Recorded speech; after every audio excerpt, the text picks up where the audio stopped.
Assemblywoman Carlton, I guess my first question for you is, you had an opportunity to see that report and a lot of those pictures of some of these CBLA homes. What was your reaction when you first saw this report and some of the photos that were captured by the auditors? I couldn't believe it. I was just absolutely astounded that people were allowed to live in those conditions, and we didn't know anything about it.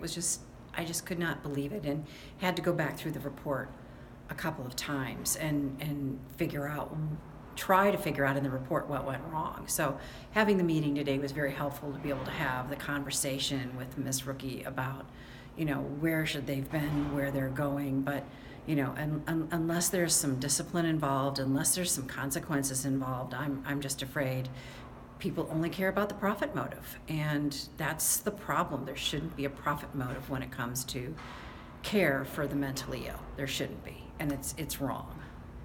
And how did this pass under the radar for so long? I mean, how did we not know about this? I don't know, and that's one of the questions that was asked. We're going to have to find out more about it. I honestly really don't know. I did not know about the original news article apparently a year and a half or 2 years ago, but I believe that was centered in around northern Nevada at the time. So honestly, I really don't know how this went under the radar, but it's just horrible.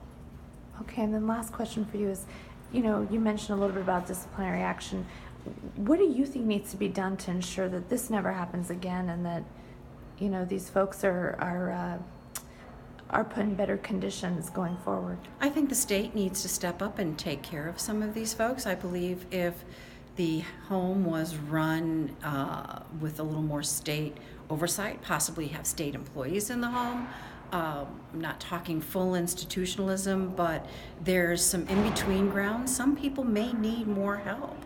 And the fact that we heard that these providers have us over a barrel, and that we allow people to go in there and we have no place else to put them, if we had more options, then we wouldn't have to deal with these people. But honestly, having people live with the rotten food and no food and the unsanitary conditions, they should have never been there.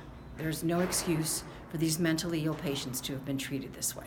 So we need to come up with another system to make sure that they have a safe, sanitary, healthy place to live where they're served decent food and have a decent place to sleep. That's the basics.